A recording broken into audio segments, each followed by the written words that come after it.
I'm going to call this meeting to order on Wednesday, February 8th. It is 7:09 p.m. Thank you for waiting. We had some technical difficulties here. Madam Clerk, will you please call the roll? Okay, everybody, when you're online, just unmute yourself and then mute yourself again, please. Adams. Here. Bailey. Here. Burrell. Here. Bright. Here from sunny Florida.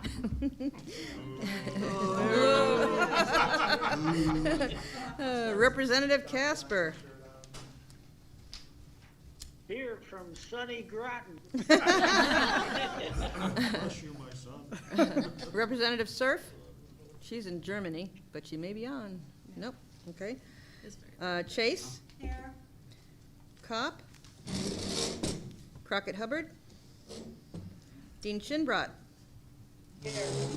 Evan. Here. Frickman. He said he'd be late. Okay.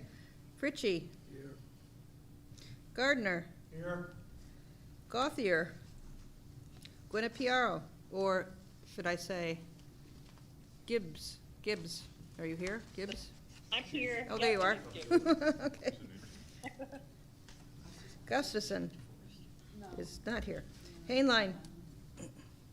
Here. Hanscom. Here. Ivy. Here. Jacome. Here. Massett. Merritt. Here. Norman. Here. Aubry. Perry. She was going to be online. Here. There she is. Powers K. Here. Powers S. Here. Pacino. Here. Ray. Scott. Here. Semeraro. He's online. I see you, Representative Semeraro. I see you. There he is. Thomas. Thomas? Yeah, I'm here. Oh, there you are. Okay. V.C. Williams. Here. Watson. Present. Weaver. Wells. Here. Whitney. Here. Rusk is here. We have 29. And Brennan. Oh, new person, Brennan. Want to welcome Representative Brennan from District 1. 1. Thank you. Yay. Thank you for joining us. Thank you. That's 30. If you can all stand, we will have a moment of silence and then a salute to the flag, please.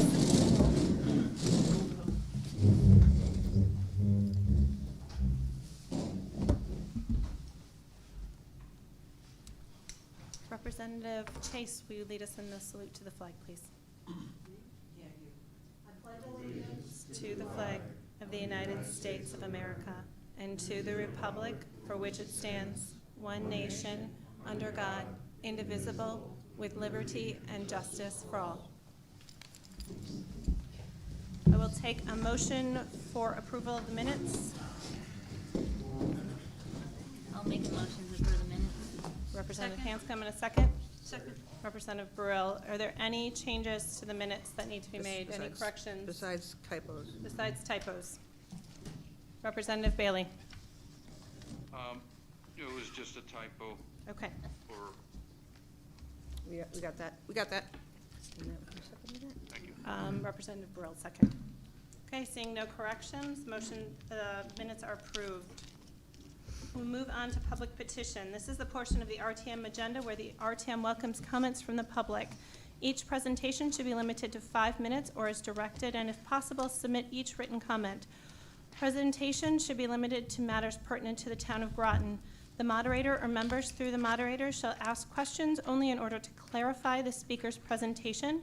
Responses may be given by the moderator and/or the town manager. Individuals should state their name and address for the record, please.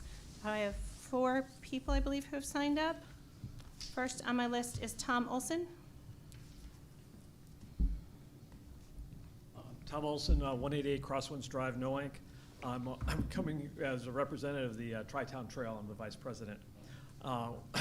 We saw the action yesterday from the town council that approved the ARPA grants. The Tri-Town Trail was application number 49. It was part of the original top 20. It was then funded by the council action, and we'd like to encourage that it be supported here at the RTM.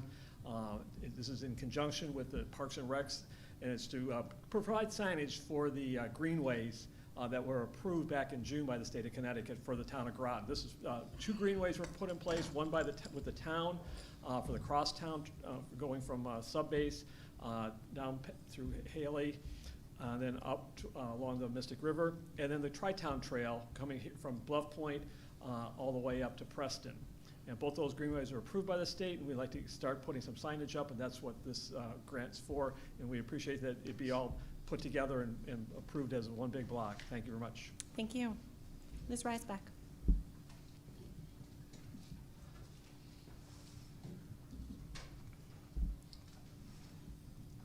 Good evening. My name is Liz Reisbeck. I live at 81 Main Street. And I want to talk about 2 ARPA projects very briefly. One is a very small one, number 51, which is enhancing trail signage for $15,000. While this may seem like not very important, on the west side of this town, we have very few forest parks. I'm trying to get everybody in here. And we, it must be 2 years ago now, declared the King property to be Sassacus Park, which is right next to the Kolnaski School. It's a gorgeous forest park, and if you want to take a walk up in it after you get up around the school, and start to come down, the trail peters out, and you can't tell what the best way is to get out, and you have to go across a wetland. And we don't have very many really beautiful parks on the west side of town.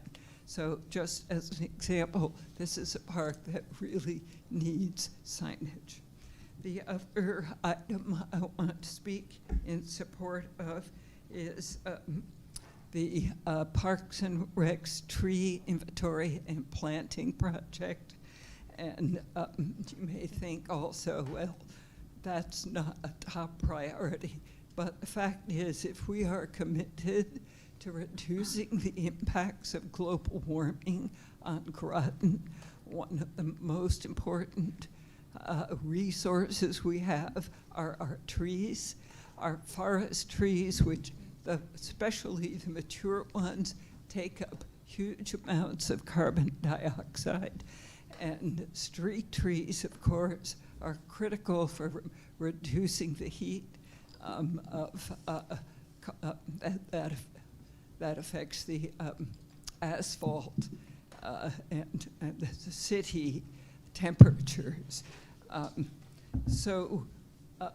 The Parks and Recs request for $60,000 for that for a town as big as ours is a modest sum, and Mark could really accomplish a lot in finding out what is the status of our trees. We have no baseline.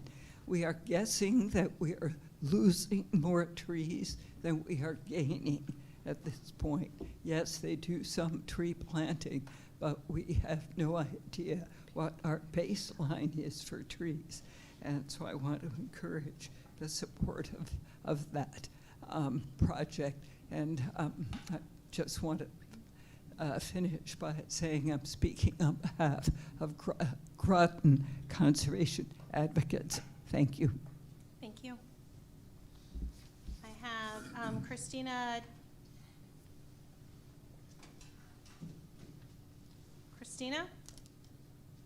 Tejeda? I saw them leave. They went out to the hallway. And Felicitia They both left. Ramos, Miss Ramos? They both left. They may be in the hallway not knowing they can come in. Oh. Okay, Give them a minute. we will, Sorry, I have bad eyesight, but does it say recording paused on the screen? Recording paused. oh dear, Thank you. Yep. good heavens. I was like, John, it's a you little forgot blurry, to- can't quite read. Recording I in think progress. yeah. Thank you. We missed the citizens petition, 2 citizens petitions. They're gone? Okay, thank you.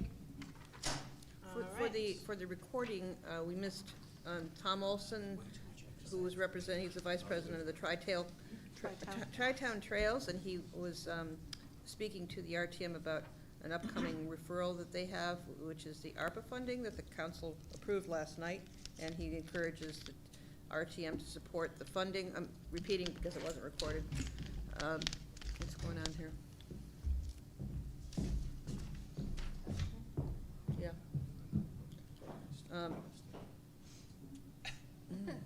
It's not showing anywhere else but there. Okay, and then also Liz Resbeck from 80, she's on Main Street. She was speaking from a couple of projects about funding for trails, which you'll get it. We're going to get more into detail next month with this. So stay tuned. Okay. Any questions about this? Any questions for our speakers? Okay. Receipt of communications. I forwarded to you a letter that I received from Mr. Fitzgerald, Richard Fitzgerald, on the Mystic Coastal Access. His letter is talking about currently there's 80% completely non-accessible to anyone by design of the Groton Planning Department. So if you did not get this, you should have gotten it yesterday. It was a letter from Mr. Fitzgerald that he wanted you all to have. Anyone else?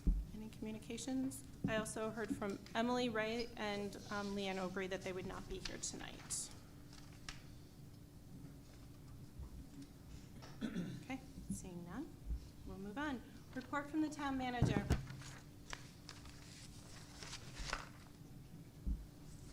Good evening, everyone. Start off with the financials. As of June 30th, 2022, there's approximately $31.9 million in fund balance, which is 22.4% of the FYE 23 general fund adopted budget. Now, if you recall, but we do have some planned usage of that fund balance as part of the budget. John, can I ask you to speak very loudly? It's hard to hear you. So we do really well. If I get closer, can you hear me? Yep, but just talk really loudly. We're having mic Okay. issues here, so we can't Okay. turn it up any louder in here. Sure. Okay, I'll restart. As of fund balance as of June 30th, 22, it's approximately $31.9 million, which is 22.4% of the adopted budget for 23. If you recall, though, we do have some planned usage of the fund balance as part of the budget, so it will lower from that. General fund contingency fund was appropriated at $300,000. We haven't used any yet, but I am anticipating the fourth quarter transfer will go more than $300,000 likely. So we'll use that up. Capital reserve fund balance as of January 31st is $1.1 million. That's been pretty steady for a while. Town manager update. One thing to mention is Heather McClelland in our police department is one of a handful of finalists for a United States Attorney General's award for community policing. So very high honor, and she's one of the finalists. We'll see how she does, but great honor one way or another. Of course, a lot of you probably know her with the emotional support dog Chase. So hopefully she'll win. We've been going around adding. We realized we were missing some automatic external defibrillators in a few of our buildings, so we've been installing those this week to make sure we have them in all buildings. We're also looking at getting some training for staff for when to use them. Let's see, we had a public input meeting on Claude Chester property yesterday before the town council meeting. That was recorded, so please look for that if you have not seen it. It was a very good turnout for it. Full room. Mystic parking, there's going to be a public input session on Mystic parking, a joint one between the town of Stonington and the town of Groton. It's going to be on Tuesday, February 21st from 5 to 6 p.m. at the Union Baptist Church at 19 High Street in downtown Mystic. In the basement. Opioid funds, we've found out that there's been some more nationwide settlements for opioid funds. So with Teva, Allergan, CVS, Walgreens, and Walmart, I've submitted our paperwork for participation. And I do anticipate an item going before the council soon to discuss how to distribute these funds in the future. So that's forthcoming. Public Works bid for solar at the annex, as well as the police department. Bids didn't come in where we needed them to. So we're re-bidding it probably just for the police department from where the numbers are, so smaller project. And then there's a grant round in August in our, so we should be able to still make that round. So we're working on that. And I think that's it. Any questions? Representative Eben. Thank you, Madam Moderator. Mr. Burt, I read in the newspaper about the Pfizer arbitration went against the town, and I was wondering what financial implications that would have for taxpayers moving forward. Right. Well, it's a settlement, so it's not that an arbitration. It wasn't an arbitration. It was a settlement as part of a, you know, we regularly have tax appeals going on and then moving into lawsuits. So it was a negotiated settlement is what it was. It's 400,000 over the, if I remember correctly, 400,000 over the next, oh geez. I hate to talk off the top of my head. I was thinking 5 years, but I can't swear to it. But about 400,000 a year. And the nice thing about a settlement is you usually don't come out all the way one way or another when you go to these types of hearings, especially with something as complicated as Pfizer. It's always going to be somewhere in the middle. If you actually go through the full process and lose, you can be made to pay the entire amount at the time, right then. So it's typically it's pretty standard to come to some sort of agreement and be able to spread it out over time. So I'm just, just curious what that means for the taxpayers. Like, what kind of increase are we going to have in those X number of years that you don't know? Well, it's 400,000 a year, but the other things increases can make up for that, and everything really comes down to the budget first of all, where the budget's at. So it's really hard to say at this point. There's so many factors into what you're actually paying in taxes. So the settlement, if we will, was in the millions of dollars, right? So there's no estimate about how we're gonna raise that kind of money. Well, it'd be traditional. We look at our total revenues, period, what we're thinking we're going to pull in, like we always do, to see where we're going to have to set the rate at based on what the budget is. So it's not like a set amount at this point. Okay. What was the total? It was 4 million, or can you just? If you look on our website, I don't know it off the top of my head. It's now been a while. It's on our website. If you go under, I think, the finance department reports.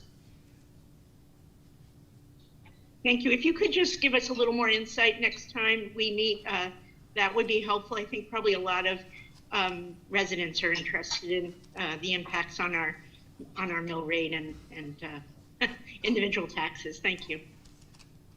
Again, I would not want to put out I guess you could say if you literally had to raise 400,000, which would not impact individual taxes much, 400,000.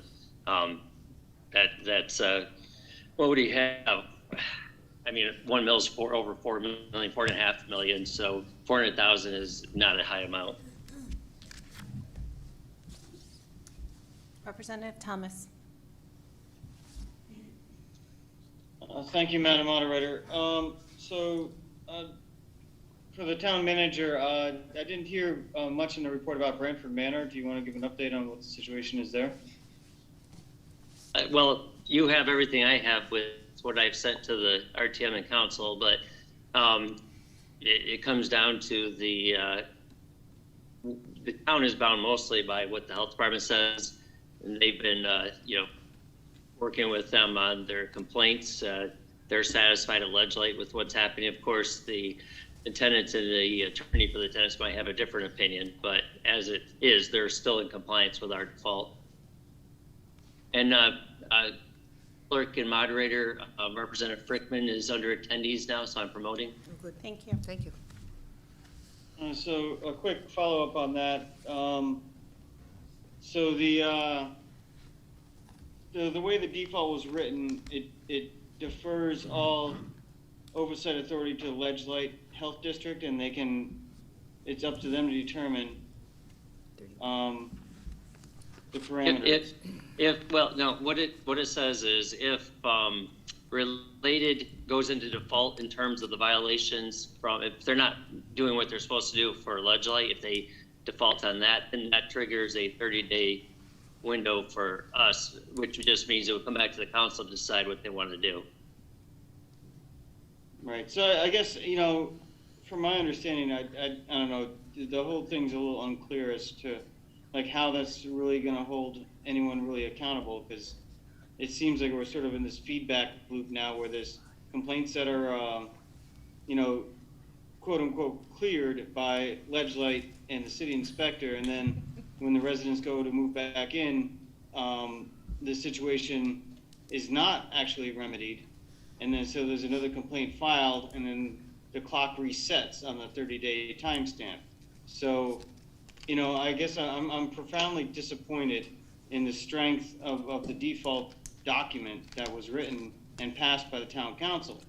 And again, I think we find ourselves in a situation where I don't know who wrote that document, but it's just not, it's not very strong when we can get in this feedback loop where the same problems kind of keep reoccurring, yet there's this eternal snooze button that can get reset.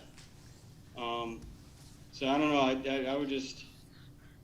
It's really frustrating to be on the side of it over here, listening to the tenants' experiences and wanting to trust and wanting to believe in the city inspector and the Ledgelight Health District that they're doing the best of their abilities, but yet somehow we keep up in this weird feedback loop.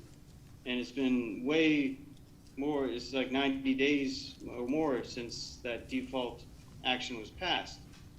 So, I don't know, I would encourage, I would love, right now we're spending, we were just talking about the Pfizer settlement. We're going to be paying out $400,000 a year, and we're not collecting $500,000 a year or so from Related. Yet they're not living up to their end of the bargain, and they haven't at all for the last 6 years.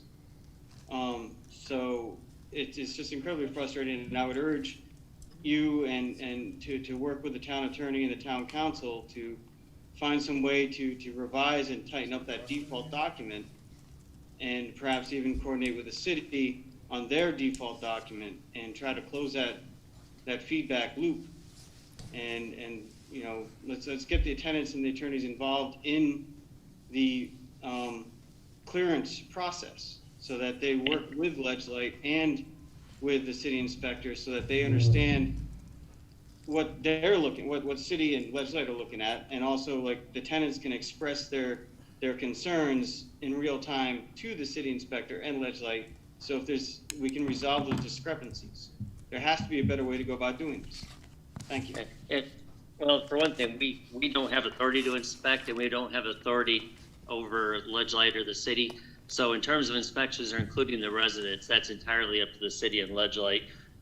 Steve Mansfield has told me they really haven't had reissue of violations. That he said that's not really been going on. He's really not heard much in a while. It's been really just new ones that come in. So at some point, we might be able to have Steve come to a town council meeting to discuss, but that's really in his arena. And then just to remind everyone, the original agreement for the tax incentive, you have to give them adequate time to make the repairs, and these are significant repairs. I don't foresee any scenario anytime soon where you would terminate the agreement, because we would, with strong legal advice not to do that. I'll say that, because we wouldn't fare well. But then on top of that, I did throw out an idea to Steve. I haven't heard back. I threw out the idea of, I know they don't do follow-up. They allow for photographic evidence to show that something's been completed. My preference would be, in-person inspections. And part of it though is staffing and some of that. I've got a question into him if it's overtime, could it be something where the city and town pays towards overtime to get follow-up inspections? Or even could we get random inspections, so that related wouldn't know when someone's gonna go out there and randomly inspect one of the finished ones? So I haven't heard back, but that is an idea I've thrown out there. Thank you. Representative Jacome. Thank you, Madam Moderator. Mr. Burt, I just had a quick question on the letter we received from Mr. Fitzgerald. I believe we did pass something in the last budget, for coastal signage, but yet he's still saying that we're having issues with that. Can you speak on that? Sure, and it's been a while. I've sent stuff to in the past to the RTM, but it's been a while. We went through more than a year, about a year and a half of looking at the coastal access here. Now the new signage, will beef up what's there. And what he's talking about more is years ago, there used to be access around, like for instance, the powerhouse condos there. There was never a written agreement. Nothing ever actually gave us rights, and it discontinued years ago. And they won't allow us. We've repeatedly gone to them looking for access around their property to help connect up access there to no avail. And there's nothing legally we can do about it. It'd be like if someone used to cross your yard 20 years ago and then quit doing it 15 years ago, and now came and told you, hey, we want permanent rights to your property. Unless you agree to it, it's not going to happen. And then there was the Fort Rachel, where the town council decided to, it used to be all the way out to the railroad tracks, not about to the railroad tracks, the last little bit on Water Street of access. And the town council chose to stop it right at the beginning where that pavilion is, which is usable by the public, by the way.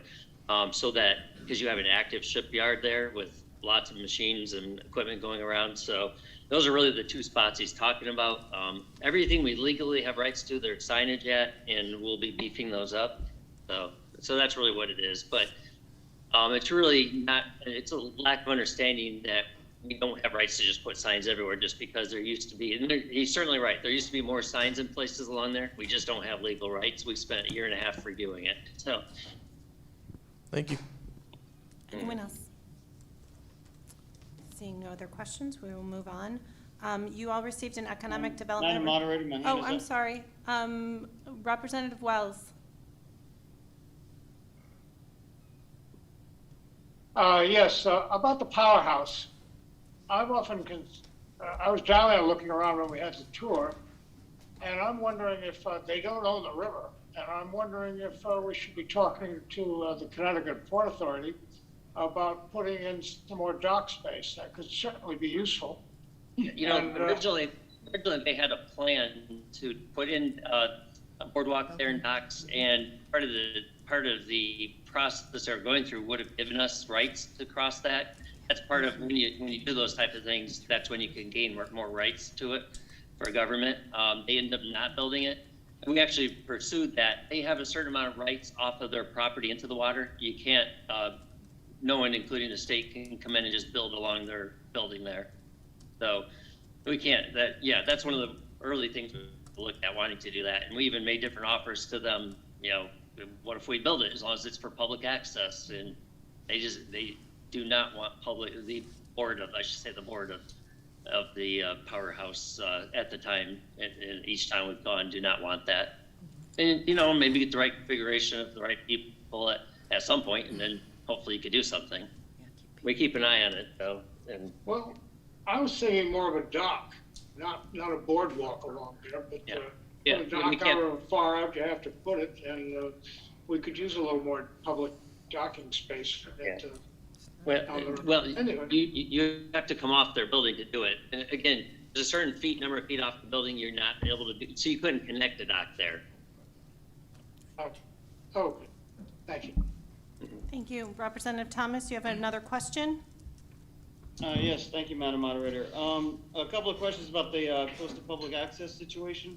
One, you mentioned the 2 areas in question, or the 3 areas in question, that there were historical agreements, and those agreements lapsed? Well, no. There was never an agreement on Powerhouse. It was like a verbal, they just allowed it. There was never any kind of easement, or mostly we have easements that protect our rights. So for whatever reason, 20 years ago or whatever it was, nobody ever actually put anything in writing for the powerhouse. So a long time standing oversight. Now there is access, there is a easement at the marina there, at the end of Water Street there, but the town council, because they don't want to interrupt, because it's dangerous and it would interrupt a business being able to do their business, they chose not to pursue that. All right, so that town council decision, do you remember approximately when that occurred? What month? Well, that was the last term, correct? Yeah, yep. Yeah, and I believe there's a referral out there for it, to relook at it. Okay. And as far as the Steamboat Wharf area, was there ever an agreement on paper for that? Yes. And then what we run into is some of these agreements, sometimes it'll say exactly what rights we have, the signage and that type of thing. Some of them are vague, some don't really say, just says we have access right. So each one's a little different, but yes, we have rights to the steamboat. All right, great. And one quick follow-up, I appreciated Representative Wells' idea about the docks, and there actually is a way to construct floating docks that are not connected to the building. They would just have to drive pilings down and have them ride on the pilings, and they could be standing off from the building. Yeah, you could do that. I'm more interested in getting people, though, along the route. So, I mean, yeah, that's great, but number one, I want people to be able to walk the whole river. Right, well, I mean, yeah, that could connect, that could just serve as like a little bridge between one section and one section of land and the next. But anyway, that's not here or there, that's far on down the road. That's a whole lot of stuff. Anyway, thank you for your time. Thank you for your efforts. Okay. Moving on, we all received the economic development report. That should be in your packet. So we're moving on to committee reports. Education Committee, Chairman Whitney.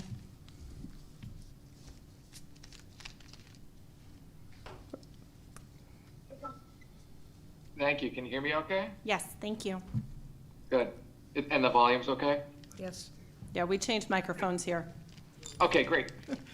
So there was a joint Board of Ed, Town Council, and RTM Education Committee meeting on February 1st. And the agenda was really for budget information and a budget discussion.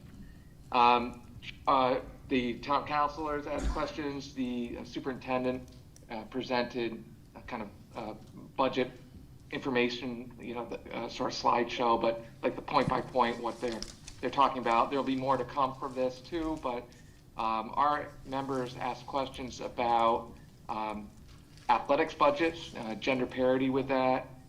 There's a number of CIPs, some to do with campus safety, some with field house renovations. And then there's also an issue that I wasn't clear if it was CIP or not, but there's a sewer line that needs to be urgently needs to be repaired. And then also there are questions about the meals program and the ability to make it free for all or expand the reduced lunch. Those questions were also by town councilors as well. Question about, the culinary program at the high school, if they're asking for renovations for that, funds for that, could we set up a time to actually tour those facilities? There's a question about the transportation budget. It's increased, why are there those increases in spite of changes to combined middle school, high school routes? And then the other question was about the Inflation Reduction Act that was mentioned during the meeting.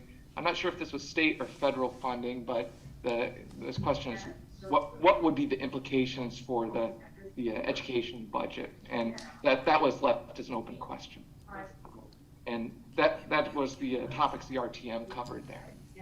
Thank you. Thank you. Any questions? And go ahead. Just to mention on the sewer, that is a CIP. They said it's not like immediately urgent, but something that really needs to be done. So they have submitted a CIP, I believe, for it, and we'll definitely put in for funding for that. John, you? That's good to know. I hope it's a quick one. John, could you please reach out to the superintendent's office and ask that the information packet be sent out to all of the RTM members so that they have time to look at that, please? Is that okay? Yeah. I'll Thank you. leave myself to know. Thank you. Representative Thomas. Thank you, Madam Moderator.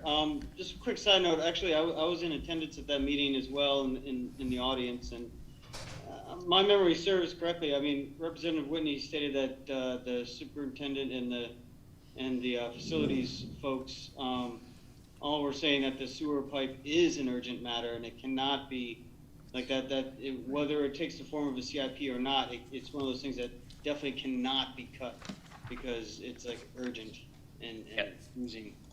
But I was actually wanted to follow up. You mentioned the free meal discussion, and something of note that I received an email from a couple of Board of Ed members regarding the Connecticut Association of Boards of Education. We're trying to work together to help create a bill from the legislature that would create universal free lunch for the whole state. And just today, I happened to catch the State of the State address by the governor, and he also mentioned an initiative to try to create universal free lunch.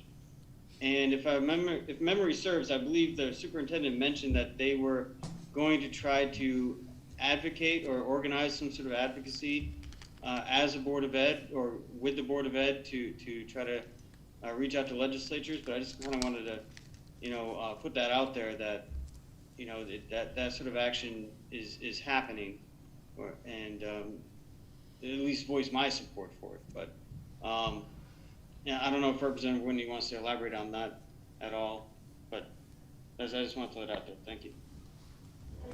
That was my impression too, and they're kind of hoping for state funding for this, and me personally, I'd be hoping for funding at the federal level for this as well, or at least seeing what comes from there. Any other questions for Representative Whitney? Seeing none, we will move on. Thank you, Representative Whitney. I appreciate the report.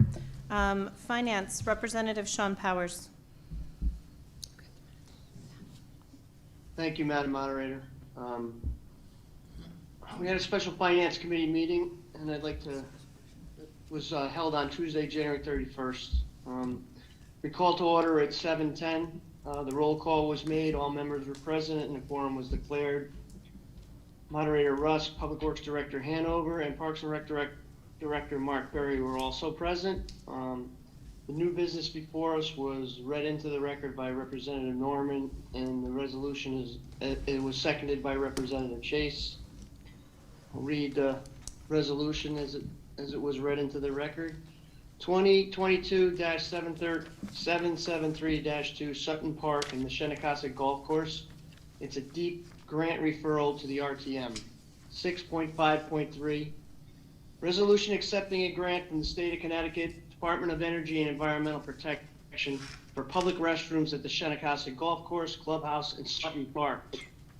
Whereas the town of Groton was awarded a $560,000 grant in aid from the State of Connecticut Department of Energy and Environmental Protection under the state's Urban Act program for renovations to the public restrooms at Shinnecock Golf Course, Clubhouse, and construction of a new restroom facility at Sutton Park. And whereas the work at the Shinnecock Golf Clubhouse shall consist of the renovations of approximately 1,200 square foot of existing interior space. It currently contains a men's and women's restroom and locker rooms to 2 new ADA accessible restroom spaces, including reconfiguration to allow the restrooms to be accessible when the adjacent restaurant space is closed.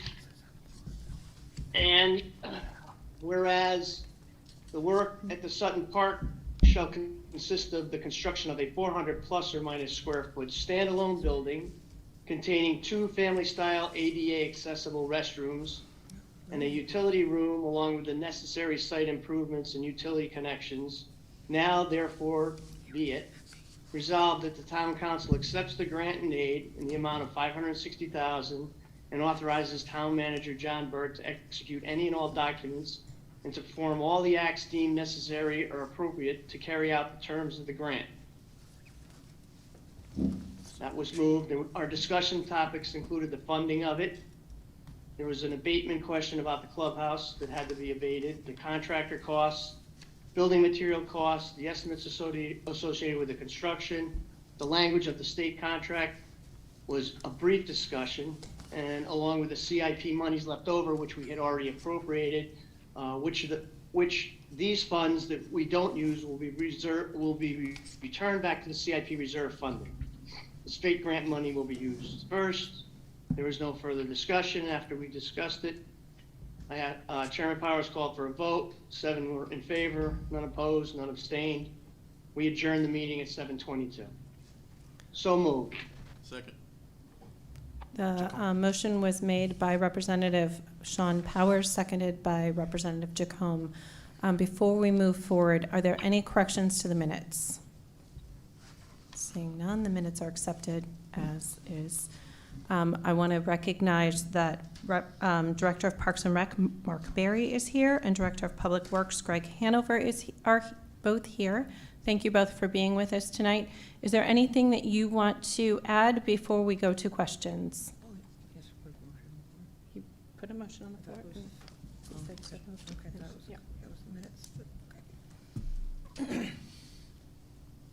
Is there anything you want to add, directors? No, I think I'm all set. Okay, Director Berry? No, I don't have anything to add at this point. So can we, I'm going to ask this question before we move on. We as an RTM in the last budget session, or perhaps the one before that, approved a restroom in Sutton Park and approved bathrooms at the Shenectah Golf Course.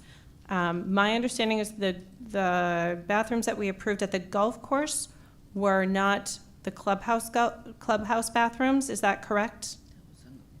It was like a bathroom out on the golf course someplace?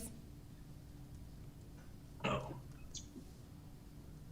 Yeah, there's two. You're correct. There is a project that was approved to construct a bathroom around the 8th hole. Okay. Near the maintenance shed. But the funding that we're discussing tonight is not related to that project. Okay. The funding that's being discussed tonight is renovations to a bathroom inside Par 4. Okay, I just wanted to clarify, because we did talk about that. And then Sutton Park, we did allocate money for Sutton Park in a CIP, I believe. Was it last year or was it the year before? And can you just discuss how that money will be used? Yeah, I can take that, Mark, if you want. Okay. Yeah, both the projects we're talking about tonight were approved in the FY22 CIP, which is the clubhouse restrooms at the Par 4, and then the Sutton Park restrooms. They were both approved FY22. Okay, thank you. And how will that money be used that was approved? Well, let's start with the clubhouse restrooms. We actually put that out to bid this past spring, and because of the construction pricing and being so high, it came in way over our budget. We had quite a few bidders, so we're pretty confident. We came in at about a $400,000 project. There's also some asbestos abatement we have to do. So this project does exceed the amount of funding we had in the CIP, but our intent is to use the state grant money first, which is the $285,000 out of the $560, and then whatever remaining funds we need to complete the project will come from the CIP. And then once the project's done, whatever is left of the CIP that was approved in FY22 would be returned to the Capital Reserve Fund. For Sutton Park, it's probably the same situation. The construction price is so high right now. We're anticipating that it's going to, the price will be slightly over what we had budgeted in the CIP, which was $185,000. So we would use pretty much the state grant money, and because the state grant money for that is $275,000, that would probably pretty much cover the whole cost of that project. So we're anticipating that most of that CIP money for Sutton Park would be returned to the Capital Reserve. Okay, thank you. Representative Thomas. Thank you, Madam Moderator. Yeah, those questions you asked were definitely in line with what I was thinking and looking to ask myself. However, I just wanted to kind of clarify to be sure that, so there are ARPA funds that were attached also to these projects. And was that the 400,000 that came to the CIP, was that ARPA money? The ARPA funds were attached last year to the restroom that Mark was first talking about at the beginning, which is the one on the 8th hole. That was this past year's FY23 CIP, and the council elected to use ARPA funds for that. So these other two projects, there's no ARPA funds associated with them. Okay, so whole out on hole 8, that bathroom is the $400,000 ARPA bathroom. I don't have. I mean, that's nothing to do with this grant, so I don't have that information in front of me. But all right, I guess I'm just trying to square that up because maybe I misheard what Representative Powers was reading in the minutes, but I thought that it was all this. It was the same facility. No, it's a separate project. Representative Thomas, this is a project in the clubhouse. Yeah, I understand that difference. It just like, I don't know if I misheard the minutes or not. I'll have to check the notes on that. But I thought I heard it was all inclusive, or it included the whole 8 place. But anyway, thank you.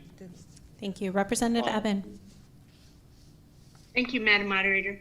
I just wanted to ask either Mr. Hanover or Director Berry about Sutton Park. When the RTM decided on that in our last budget session, we cut it down to 1 stall to save money. And so I'm a little surprised to see it here grown into a much larger project at much higher cost. Can you kind of address that, please?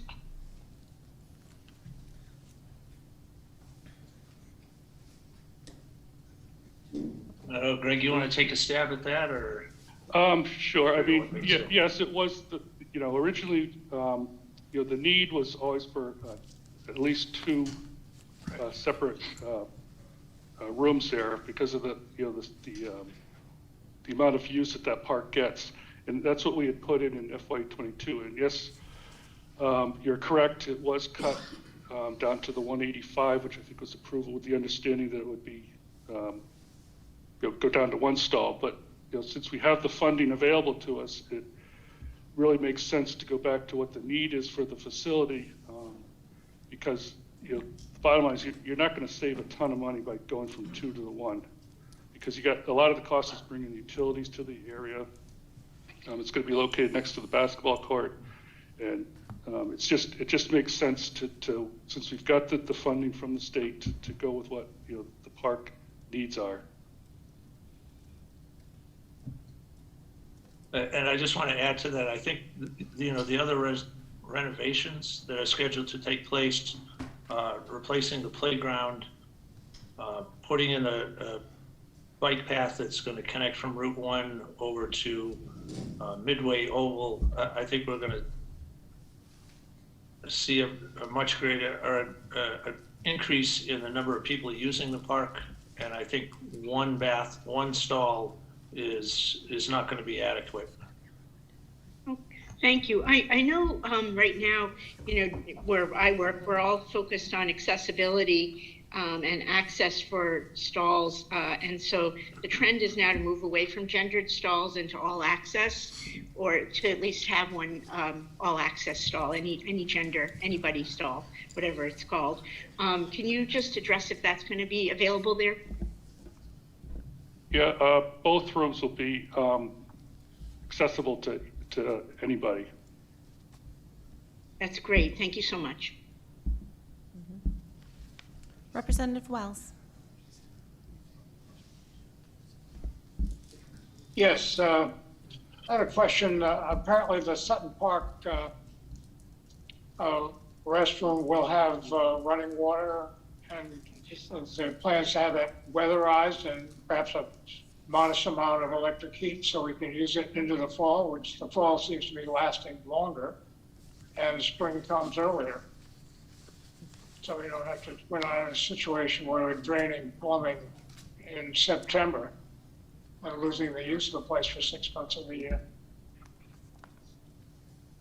Yeah, right now, we're anticipating that it will be shut down just in the wintertime, similar to what we do at Pequannock Plains, but it's not September, and we keep that open until probably close to the end of November.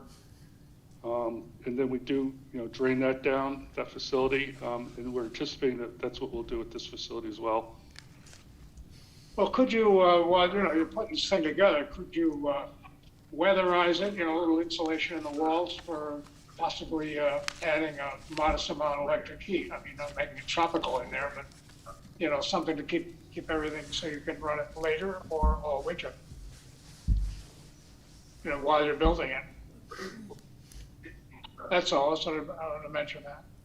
And about the Shenectady restroom, that's always been concern of me because when I ended that, I didn't want to talk about it, the Gulf Advisory Board report, because there are people out there, attorneys out there that are looking to file lawsuits for lack of accessibility, so I don't think it was necessary to broadcast it.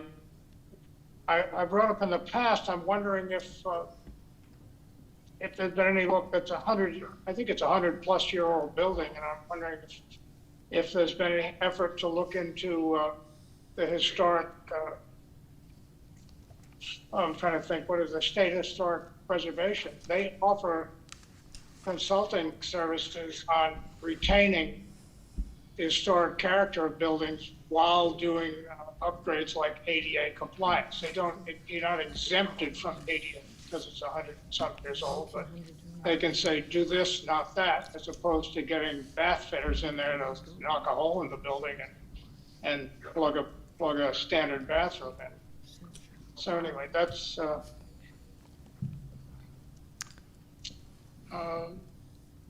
Mark Barry knows where these people live, so he can get in touch with them if he wishes. Thank you very much. Thank you. Representative Bailey. Thank you very much, Madam Moderator. I have a question to for the town manager. I don't want to make any assumptions, but unless I ask, is there any financial obligation with this award grant on the town itself? No match dollars, no. Thank you very much. Thank you. Any other questions? Okay, the motion on the table is to accept grant and aid in the amount of $560,000 and to authorize town manager John Burt to execute any and all documents and to perform all acts deemed necessary or appropriate to carry out the terms of the grant. All in favor, please say aye or raise your hand if you're on the line. Actually, if you can raise your hand inside. Sorry, just waiting for, okay. You can put your hand down. Anyone opposed? I'll let the hands go down real quick. Anyone opposed? Any abstentions? Okay, we have one abstention. Okay, that passes, how many do we have tonight? I'm sorry. 31. That passes 30-0-1. Thank you, Chair Powers. We are moving on to Rules and Procedure. Chairman Watson, please.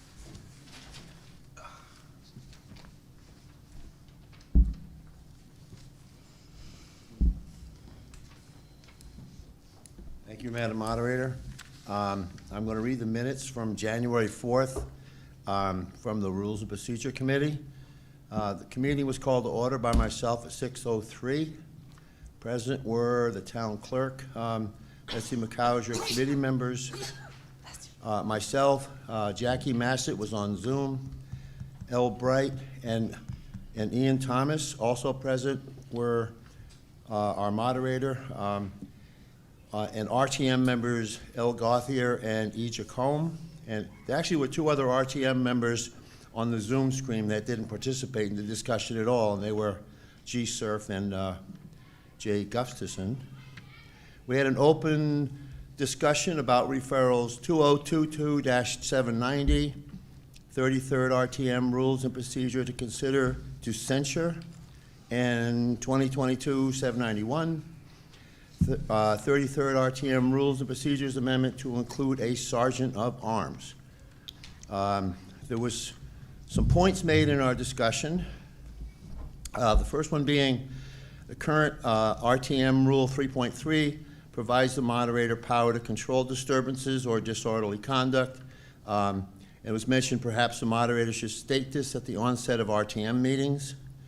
The current rules of 33rd RTM clearly references Robert's Rules of Order in our preamble, and there was a consensus that a Sergeant of Arms was not necessary for the 33rd RTM.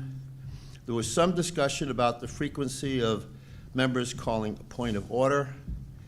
Here it was mentioned in discussion that the 33rd RTM rules, they provide for a member to justify their act or discussion. We adjourned at 6:34 by unanimous vote. Respectfully submitted, Harry Watson. Thank you. Are there any corrections to the minutes? Seeing none, we will move on. Okay, minutes are accepted. Okay, liaison reports. Gulf report, Representative Casper.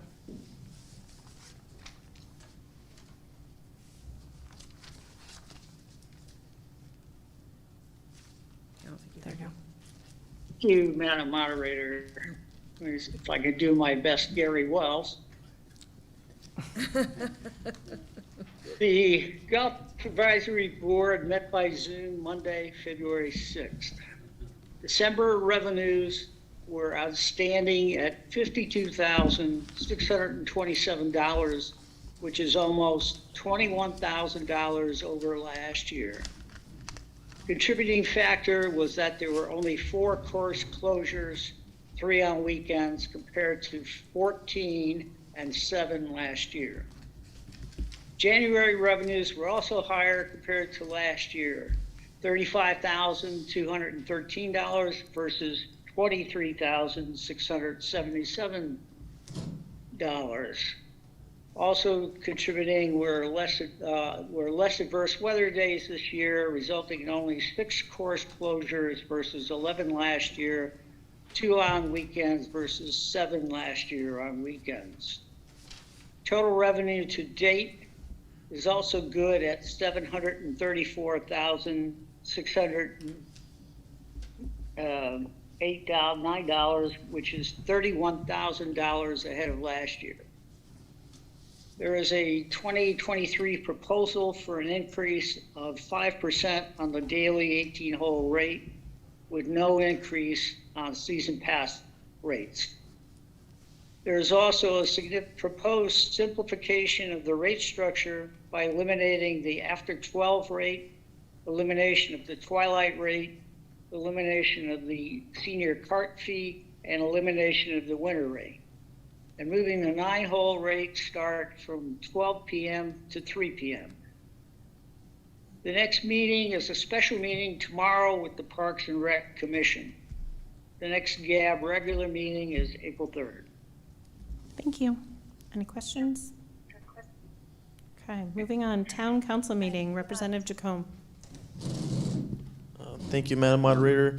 The Town Council met for their regular monthly Town Council meeting January 7th, yesterday, at 6:30 p.m. The council read a proclamation honoring Navy veteran Thomas Olson, who appeared before us today for citizens' comments, and a proclamation on declaring the month of February as Black History Month. There was a public hearing on alteration of a scenic road for 853 River Road, but it was rescheduled for February 28th, 2023. There were several citizens' petitions, comments, and concerns regarding light pollution ordinance, certain appointments, reappointments, Bill Memorial Library, ARPA funding request, Stonington Shellfish Farm Co-op dispute, Groton Little League ARPA request, and Branford Manor. The council approved various appointments and reappointments for December and January. The Ledge Light Health District operational agreement, the Groton Long Point Road Bridge DMS program.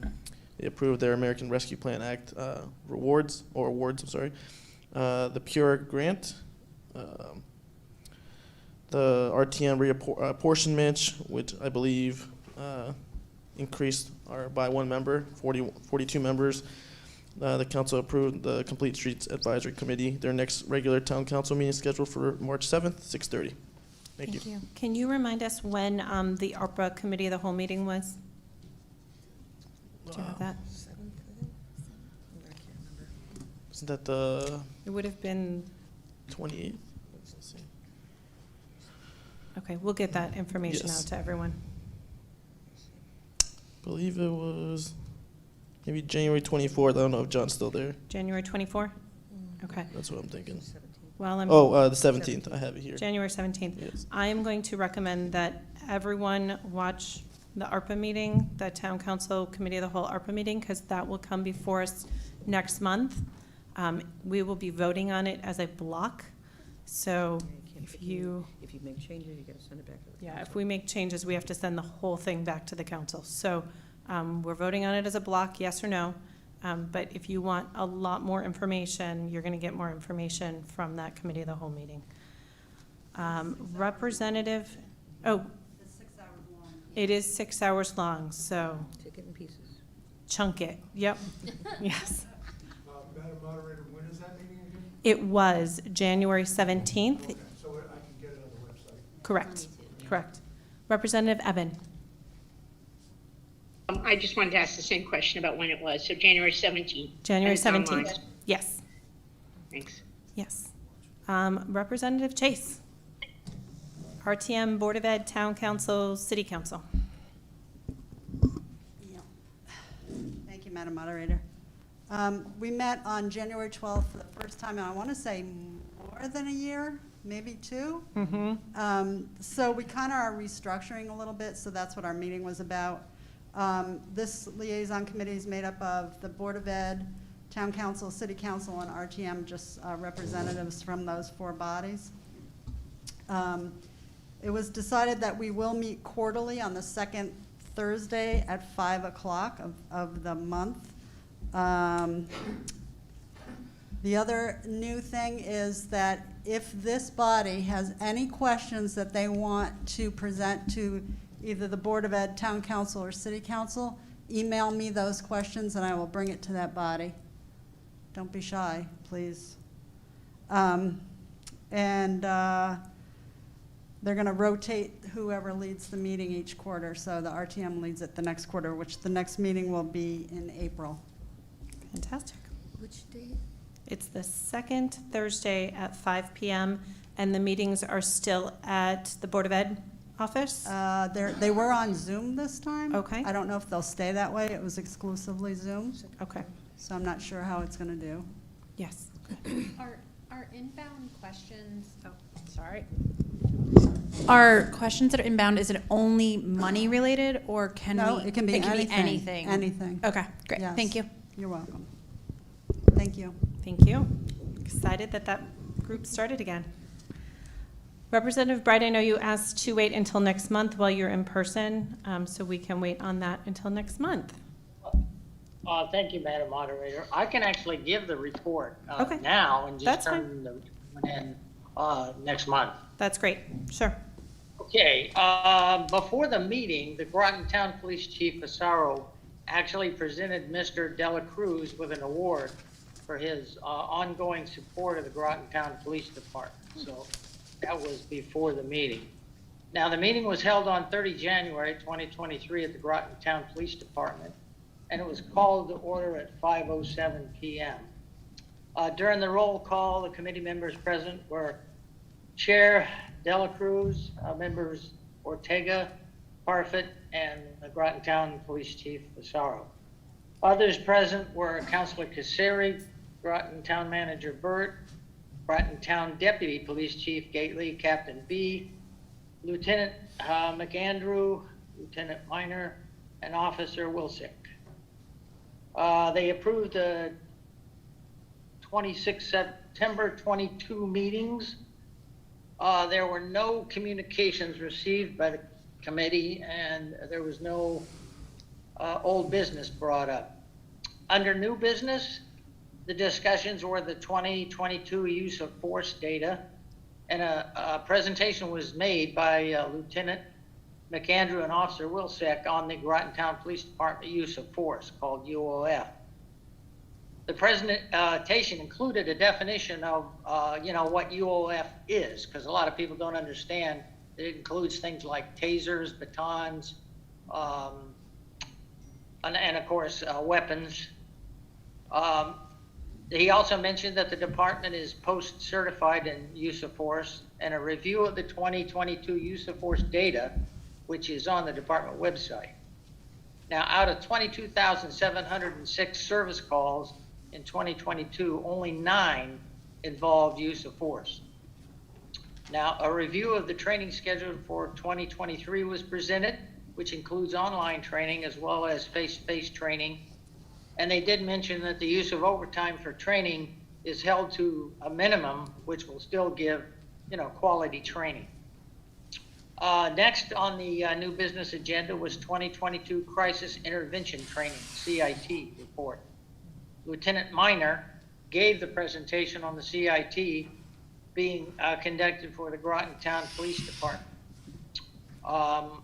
A Groton Town Police Department CIT manual can be found on the department website. And for the information, Lieutenant Minor is in the process of getting his PhD in CIT and is very knowledgeable on how to analyze the CIT for trends. His analysis of the CIT data did not reveal any significant trends at this time. And Lieutenant Minor stated that anyone wishing any more in-depth information on CIT data can contact him at the police department. Next was the 2023 meeting schedule discussion, and the discussion resulted in the following meeting schedule for 23. 13 March, 8 May, and 11 September.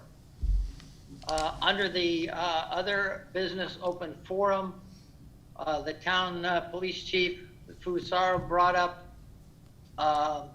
2022 complaints data, but since it was not on the meeting agenda, it wasn't really discussed, and it will actually be put on the next agenda for the next meeting. The Groton Town Deputy Police Chief Gately did, however, mention that the data on the department is on the website. There's a lot of data that are actually on the website on things like use of force, CIT, complaints, and how they are adjudicated and so forth. And he also mentioned that the Citizens Police Academy will be held sometime in the fall, not in the immediate future.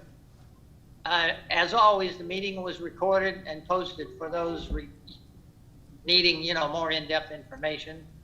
Next meeting will be 13 March, and the meeting was adjourned at 6:12 p.m. Thank you. That's it. Any questions? Seeing none. We'll move on to budget discussions. Any questions on the budget? We will not be getting the budget until end of April, early May. So just hold on. It'll be available before then. Well, we'll get the budget, but we won't receive it to vote on it until then. Town manager's budget will be available in March. In March, okay. It's like the 17th of March. Any other business? Could I just mention that the kickoff public hearing will be on March 29th, I believe. I don't have an exact time yet, so we'll follow up with an exact time, but that's the night when the Board of Ed gives their budget, and then I give the town manager budget presentation. Can you give that date one more time? March 29th. Let me just double check. I believe it's the 29th, but we don't have a time and night yet set, but let me just double check that. It is March 29th. Yes, the Wednesday, March 29th. I'm sure it'll be March somewhere in the 29th. 6:30 to 7 o'clock ballpark. I'll let you know as soon as we have the time. Okay. Anything else? I have two referrals to Community Development and Services. The PEG-PISA grant was passed by the town council, and to finance the ARPA funding was passed. So those two referrals are coming. Anything else? Yes. Question about that ARPA funding? Can you grab a microphone, please? Sorry. Thank you. Yeah. It's on, it's on. It's on. Thank you, Madam Moderator. What ARPA funding that's going to go to the Finance Committee? The entire ARPA, so all of the ARPA funds that were allocated by the town council and approved last night will be coming to the Finance Committee to review and make a recommendation whether or not they want to approve it or whether or not they want to say they should send it back to the town council. Okay, thank you. You're welcome. Madam Moderator? Yes. Could I give, I looked up some information on the Pfizer case. Would this be appropriate to give a quick update on that? Absolutely. Other business. Yes. Or are we, okay, thank you. It was 4.1 million for the total settlement. Now that actually gets broken between the city and the town. Town portion is 3.254 million. I was off on how much a year. That total per year, that's 820,000 for 5 years. However, that's not, 650,000 is the town's portion. If you kept everything exactly the same, if you kept the current assessments, the current everything, no extra revenues coming in, everything identical to right now, that would be for the town tax, that'd be a 0.14 mil. So meaning if you had a $200,000 assessed house, it'd be $28. If you had 300,000, it'd be $42. Just so you have an idea of what that is. And they have filed more cases. Our total exposure for those first it was 2 cases, I think, was about 11 million. They tend to like to split the baby. So kind of what I kind of considered a likely scenario is about the 5.5 million, give or take, $1 million, $1.5 million on either side. So we came out pretty well for the negotiations, but unfortunately they haven't historically filed these appeals, but I'm afraid that's going to become more of a common theme. Okay, anything else? Seeing none, I will take a motion for Motion to adjourn? Second. We are adjourned. Thank you. Second to that? Home I got the and first. Gardner, I think. All right, we'll take it. Thank you all. I've got you. Oh, Adam. Oh, it's Adam, sorry. Came from that I knew it was area. in that general direction. I got you. Thank you.